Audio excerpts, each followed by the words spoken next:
Bonjour les amis, j'espère que vous allez bien. Moi, ça va. Je vous retrouve avec plaisir pour une nouvelle vidéo santé. Et aujourd'hui, comme je vous ai annoncé dans la précédente vidéo, je vais partager avec vous 6 astuces que j'utilise au quotidien pour lutter contre le stress. Dans la précédente vidéo, justement, je vous ai montré à quel point le stress mal géré était nuisible pour notre santé. Nuisible, dangereux, voire mortel. Je vous ai pris l'exemple d'une connaissance à moi qui a failli y passer pour vous prouver à quel point c'est un facteur que vous devez vraiment considérer dans votre vie. Et donc, le stress, on fait tous face au stress à un moment donné de notre vie de différentes façons. Et donc, c'est important de savoir le gérer. Alors, avant de vous donner les astuces, vous savez comment votre docteur est. Moi, j'aime bien toujours quand il y a un problème, traiter déjà la cause, identifier déjà la cause, la corriger avant de juste s'attarder à la guérison, à traiter par un traitement ou une telle technique, etc. C'est toujours important de savoir quel est le problème de base. Et donc, en matière de stress, c'est important de savoir identifier ces sources de stress. Identifier, supprimer la source quand c'est possible ou alors apprivoiser cette source de stress là quand c'est pas une source de stress qu'on peut supprimer. Je vais vous donner quelques exemples. Déjà, pourquoi c'est important d'identifier? Parce qu'il y a des personnes qui ne sont même pas capables de te dire pourquoi elles stressent ou alors qui ne se rendent même pas compte qu'elles sont en stress permanent, c'est-à-dire qu'elles sont dans une situation, ça fait tellement longtemps qu'elles sont dans la situation qu'elles ne se rendent même plus compte. Et pourtant, le stress, lui, il est toujours bien présent et il continue à faire ses dégâts dans sa santé, mais elles ne s'en rendent pas compte. Donc, c'est important d'identifier déjà la source de stress et donc, comme je disais, soit la supprimer, soit l'apprivoiser. Un exemple de source de stress qu'on peut supprimer, et je prends cet exemple exprès parce qu'on est un peu dans une période là où on sensibilise beaucoup sur les féminicides. C'est cette femme-là justement qui vit dans son foyer avec un monsieur qui est censé être son mari, donc qui est censé prendre soin d'elle, l'aimer, la protéger, la valoriser, lui dire des paroles douces, etc. Mais qui au contraire, voilà, la prend pour un tam-tam, tout simplement. Il la frappe, il est violent, c'est des paroles dévalorisantes, c'est voilà, bref, du stress au quotidien. C'est typiquement la femme, dès qu'elle entend déjà le soir, quand il rentre du boulot, elle entend seulement la porte qui s'ouvre, elle commence déjà à avoir des palpitations parce qu'elle sait qu'elle va passer un sale quart d'heure. Et elle vit ça au quotidien, au quotidien, au quotidien. Voilà une source de stress que tu peux complètement supprimer de ta vie, tout simplement en portant tes bagages et en foutant le camp. Il y a des femmes qui vivent ça et qui malheureusement n'osent pas partir parce que soit elles sont sous l'emprise par exemple du monsieur, elles ont peur de lui, elles ont peur de la façon dont il va réagir si elle part par exemple. Mais vous avez aussi d'autres femmes qui n'osent pas partir parce que par exemple c'est culturel, c'est-à-dire qu'elles vont te dire que oui mais bon, ma maman elle a supporté, mon papa, ma grand-mère pardon a supporté, c'est comme ça, tous les hommes sont comme ça. Du coup voilà, elle est là, elle est stressée dans son foyer, elle est déprimée, elle est violentée, mais il faut supporter. Et puis tu as aussi d'autres qui ne veulent pas partir aussi à cause du regard de la société. C'est-à-dire qu'elle est fière quand elle sort de dire qu'elle est madame un tel, même si dans le foyer, dans les 4 murs, elle se fait tabasser, elle est triste, elle pleure. Mais quand elle sort, elle est fière de dire, voilà, je suis madame un tel. Franchement, à partir du moment où tu vis une situation de stress comme ça, enfin, je veux dire, on se marie, le mariage est bien, je ne suis pas en train de dire que le mariage n'est pas bien, mais il est bien quand le contraire est respecté, c'est-à-dire que quand on se respecte mutuellement, on s'aime, on fait plaisir à l'autre, on valorise l'autre, on aide l'autre à, voilà, à se valoriser.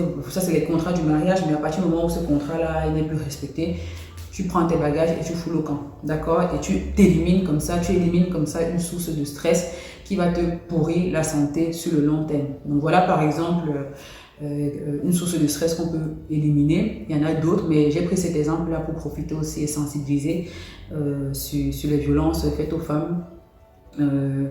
Voilà, si tu te sens concerné par ce genre de choses, vraiment, sache que voilà, c'est une source de stress qu'il faut éliminer avant que ta santé ne soit bousillée ou avant que le gars te tue, quoi. Donc, voilà. Une source de stress, par exemple, qu'on ne peut pas éliminer, mais qu'il va falloir apprivoiser, c'est Typiquement, quelqu'un qui a vécu un traumatisme, quelqu'un qui a vécu un attentat par exemple. Imaginez quelqu'un qui était dans la salle du Bataclan au moment où il y a l'attentat qu'on connaît tous, qui a vu des gens se faire fusiller, peut-être qu'il a lui-même reçu une balle dans le pied, qui s'en est sorti, Dieu merci. Il a donc ces images-là de cette violente scène qui vont rester gravées dans sa mémoire, bien entendu. Il ne peut pas l'oublier, on ne peut pas l'éliminer, on ne va pas couper la tête et l'éliminer. Il va devoir vivre avec. Et donc, il va falloir donc qu'il apprivoise cette source de stress-là, parce que ce sera une source de stress pour lui. Et donc, il y a plusieurs façons de le faire. Par exemple, il y a l'accompagnement par la psychothérapie, qui est super important dans beaucoup de pathologies mentales comme le stress, mais il y en a d'autres aussi. Alors je sais que quand je dis psychothérapie, il y a des gens qui m'ont dit tout de suite: ah, donc tu vas là-bas avec vos choses là, c'est pas pour nous, c'est pour les faibles, c'est pour les fous, etc. Franchement, détrompez-vous parce que ça n'arrive pas qu'aux autres, vraiment. Et la psychothérapie, elle a fait ses preuves. Moi, j'ai beaucoup de patients, j'ai vu beaucoup de patients être au plus mal et se relever grâce à la psychothérapie, accompagnée ou non de médicaments. Parfois, il y a des médicaments qui sont nécessaires aussi. Je sais que quand on parle aussi de médicaments anxiolytiques, antidépresseurs, somnifères, etc., tout de suite, c'est pareil pour les gens qui ne sont pas dans le domaine de la santé. C'est des médicaments spéciaux ou non, il ne faut pas toucher. Mais en fait, sachez que pour nous médecins, un anxiolytique, un antidépresseur, c'est tout aussi pareil qu'un antihypertenseur ou un antidiabétique ou un antalgique. Enfin, c'est la même chose. C'est des médicaments, ce n'est pas des bonbons, c'est des outils qu'on va proposer à un patient à un moment donné où on pense qu'il a besoin. Et quand il n'en aura plus besoin, on arrête. Aussi simple que ça. Donc voilà, il faut un peu vous défaire de ces idées-là. En tout cas, sachez que la psychothérapie, ça aide, et j'ai vu beaucoup de personnes, même de la communauté, aller mieux grâce à ça. Donc voilà, c'était juste pour donner un exemple. Quand on a une situation avec une source de stress qu'on ne peut pas éliminer, il faut savoir l'apprivoiser. Et donc il y a aussi tous les autres astuces que je vais vous dire dans cette vidéo. Donc voilà, c'était juste pour dire sur ce premier point-là que c'est important déjà d'identifier sa source de stress, de savoir que c'est une source de stress, hein, même si ça fait 10 ans qu'on vit dans la même situation, de savoir que c'est une source de stress et de pouvoir donc demander à se faire accompagner. On y va donc pour les astuces. La première astuce que j'utilise depuis 1 an maintenant au quotidien, c'est la sophrologie. Et là, vous me dites, sophro quoi? C'est quoi ça encore? Si je vous dis méditation, ça va peut-être plus vous parler. La méditation, c'est de plus en plus connu aujourd'hui. Eh bien, la méditation, ça fait partie des techniques de la sophrologie. La sophrologie, en fait, c'est une médecine douce. Ça fait partie des médecines parallèles dont le but, en fait, c'est d'entraîner progressivement l'organisme, donc le corps et l'esprit, à instaurer une certaine sérénité, un certain bien-être qui va s'installer déjà pendant la séance, mais qui a pour vocation aussi de perdurer. C'est-à-dire que plus tu vas faire les séances, plus ça va devenir en fait une façon d'être en fait. Et en fait, la sophrologie, je l'ai découverte, comme je disais, ça fait un peu plus d'1 an maintenant, parce que j'ai fait un burn-out. Alors le burn-out, mon burn-out, je vais vous en parler dans une prochaine vidéo. J'ai prévu faire une story time dessus parce que c'est typiquement le genre de pathologie. Les pathologies mentales en général, hein, c'est les pathologies pour lesquelles on pense que ça n'arrive qu'aux autres. Comme je disais tout à l'heure, là, c'est les choses des faibles, les machins, compagnie. Mais j'ai décidé justement d'en parler. Et comme vous avez vu, j'ai commencé à parler un peu de pathologie mentale sur cette chaîne parce que je pense que c'est important d'aborder ça. Parce qu'il y a beaucoup de personnes qui souffrent en silence et je pense que c'est important de savoir qu'il y a des solutions et donc de ne pas rester seul. Donc je vous parlerai de cet épisode de burn-out que j'ai eu dans la prochaine vidéo. Mais voilà, en tout cas, c'est dans ce contexte-là que j'ai découvert la sophrologie et franchement, ça m'a été d'un grand secours, vraiment. En fait, la sophrologie, en pratique, ça dépend les exercices de pratique dépendent un peu du motif. Hein. Donc moi, j'ai découvert ça dans le cadre du burn-out, mais dans le cadre de la dépression, stress, insomnie, les douleurs chroniques même, les accompagnements de malades graves, etc. Moi, j'ai un patient qui fait de la sophrologie parce qu'il a des acouphènes. Donc il a des acouphènes qui l'embêtaient vraiment et la médecine ne lui proposait rien. Je lui ai conseillé d'aller voir donc mon sophrologue parce que mon sophrologue m'avait dit qu'il faisait aussi maintenant de l'accompagnement dans les acouphènes. Et vraiment ce patient depuis va beaucoup mieux. Alors les acouphènes sont toujours là, mais en fait il a appris à les gérer en fait. Je ne sais pas si vous voyez. Donc voilà, donc les indications sont nombreuses. Et en fait moi dans mon contexte, les séances se déroulaient en 3 étapes. Donc, il y avait d'abord une étape d'exercice dynamique. Donc, c'est des exercices vraiment physiques pour t'aider à relâcher la pression, à relâcher les tensions. Parce que quand on est stressé, quand on est en burn-out comme j'étais, il y a des tensions qu'on accumule au niveau de l'organisme. Donc, il y avait cette partie-là. Il y avait des exercices aussi de visualisation pour te permettre de te décharger de la charge mentale. Et puis, il y avait donc la troisième partie, c'était la phase de relaxation qui est, comme je disais, c'est comme la phase de méditation. En fait, ça se ressemble beaucoup. Et donc ça m'a fait beaucoup de bien. Alors en réalité je suis rentrée dans la sophrologie en fait pour les problèmes d'insomnie qui étaient liés à mon burn-out. Parce que je vais vous donner les détails dans la prochaine vidéo, mais quand j'avais des insomnies, à un moment donné c'était tel que j'ai pris des somnifères.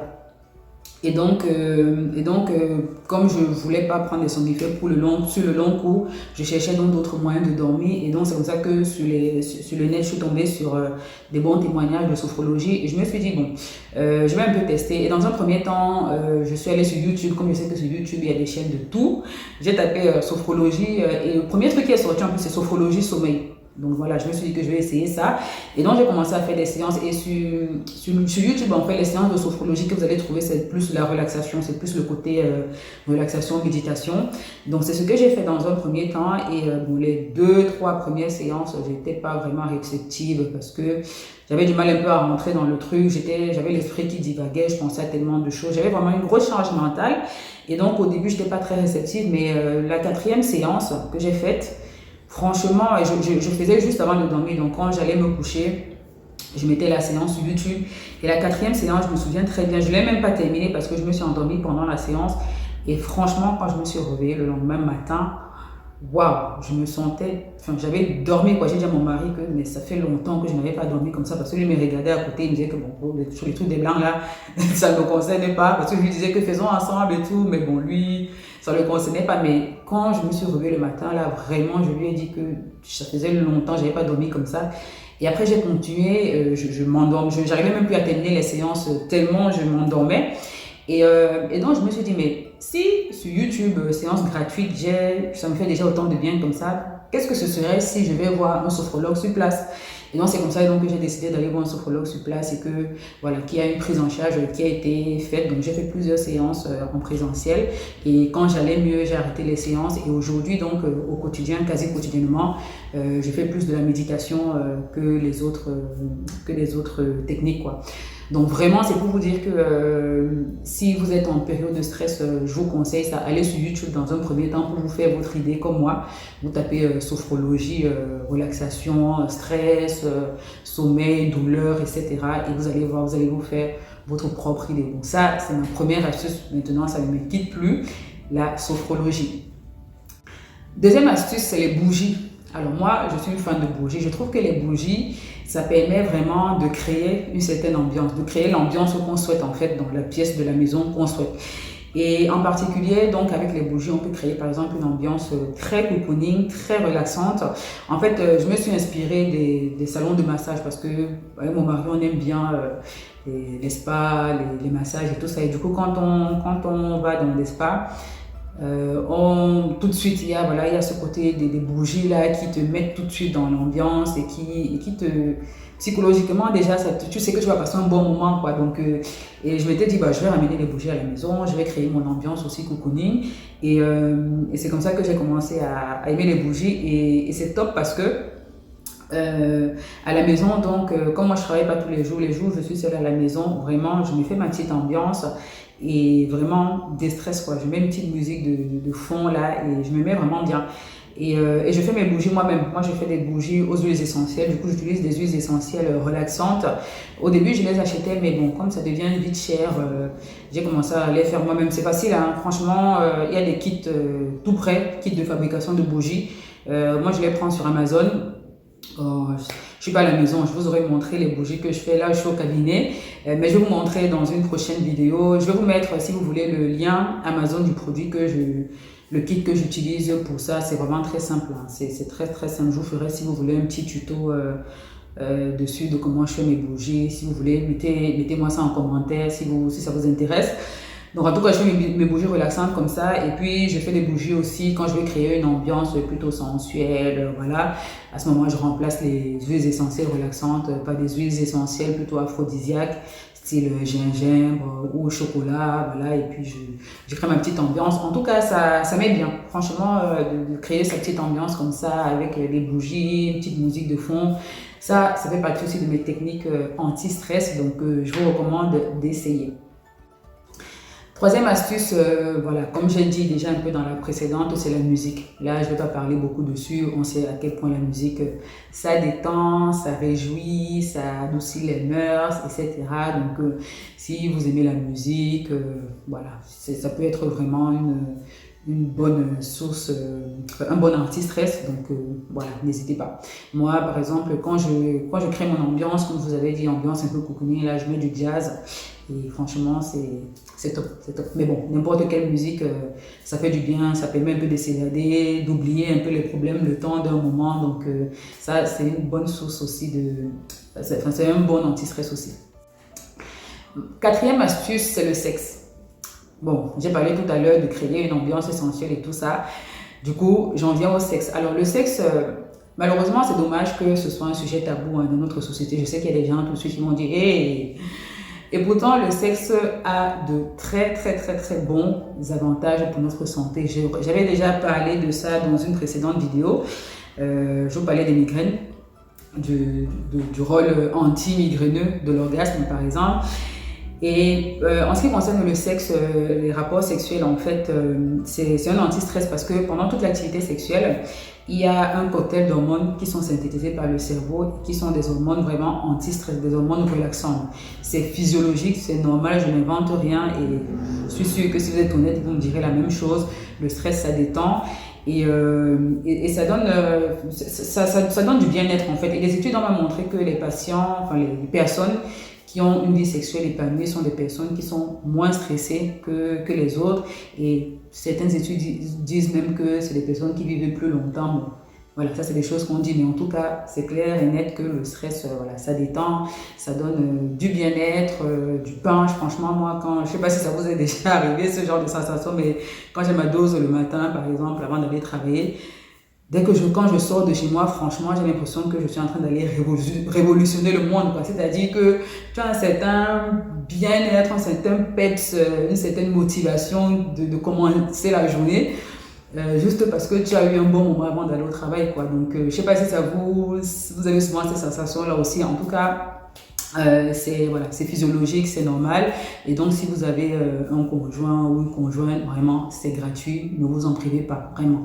Je dis bien si vous avez un conjoint ou une conjointe parce que voilà, faut pas aller faire n'importe quoi parce que le docteur a parlé, vous allez commencer à aller forcer les relations là-bas ou aller commencer à faire du vagabondage sexuel parce que vous êtes stressé. Non, non, faites pas les bêtises et vous dites que c'est le docteur qui a dit. Je vous ai donné d'autres astuces. Si vous n'avez pas de partenaire, voilà, utilisez-les. Mais si vous avez un partenaire, c'est gratuit, ne vous en privez pas. Cinquième astuce, c'est les livres. Et particulièrement les livres qui parlent de développement personnel, qui parlent de motivation, qui parlent de confiance en soi, qui travaillent la confiance à soi. Ces livres-là, j'en écoute pas mal. Alors les livres, à la base, je ne suis pas une lectrice du tout. Les livres papier, là, franchement, j'en ai tellement lu pendant mes études que ça m'a dégoûtée. Donc, en temps normal, les livres, je ne lis pas. Mais depuis l'avènement des livres audio, je me régale franchement avec les livres audio.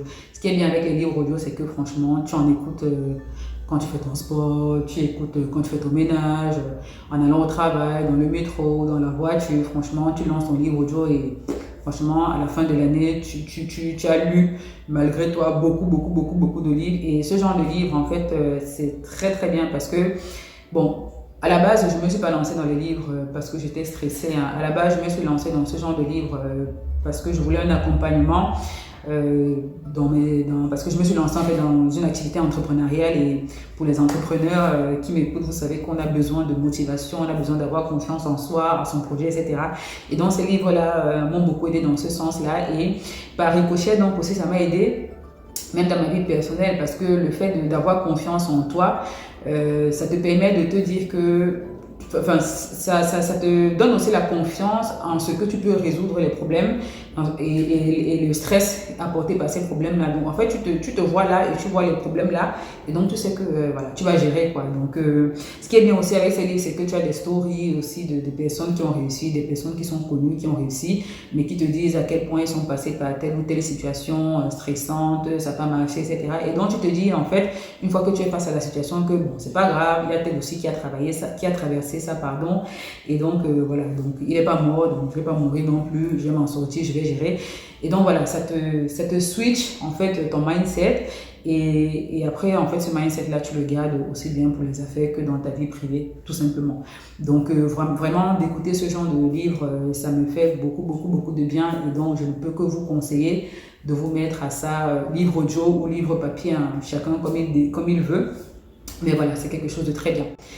Ma dernière astuce que vous connaissez, c'est le sport. Ça, ce n'est pas un scoop. Le sport, c'est anti-stress, ça détend, ça permet de relâcher la pression, et toutes les personnes, toutes les grandes personnalités que vous connaissez, qui sont influentes, qui ont des postes à stress, les présidents de la République par exemple, font du sport, ont des coachs sportifs. Je le voyais, j'ai vu récemment sur les réseaux sociaux défiler une vidéo. Je pense que vous êtes aussi tombé dessus, de Poutine qui était dans sa salle de sport. Voilà, c'est parce que voilà, quand tu es dans un métier ou dans une situation où tu es soumis au stress, le sport, ça fait beaucoup de bien, c'est important. Donc voilà, pour ces raisons aussi, mettez-vous à l'activité physique. Voilà donc partager avec vous les astuces que j'utilise moi au quotidien. Si vous avez d'autres astuces, n'hésitez pas à partager avec la communauté. Si on a des astuces en commun, n'hésitez pas aussi à me dire dans les commentaires. Si vous avez des questions, bien évidemment aussi, je réponds avec plaisir. Je compte sur vous pour partager cette vidéo parce que clairement, ça peut aider. Il y a beaucoup de personnes qui souffrent en silence. Ça peut aider, voilà. Dites-moi aussi dans les commentaires si ce genre de vidéo vous plaît. Mettez-moi un like, partagez. Prenez bien soin de vous. Et je vous donne rendez-vous donc dans la prochaine vidéo. Je vous parlerai, donc je ferai une petite story time où je vous parlerai de mon burn-out. Parce que je pense que beaucoup de personnes aussi vont se retrouver là-dedans. Et voilà, et puis je ferai aussi un petit tuto si vous voulez sur comment je fais mes bougies, comme je vous disais. Voilà, à bientôt.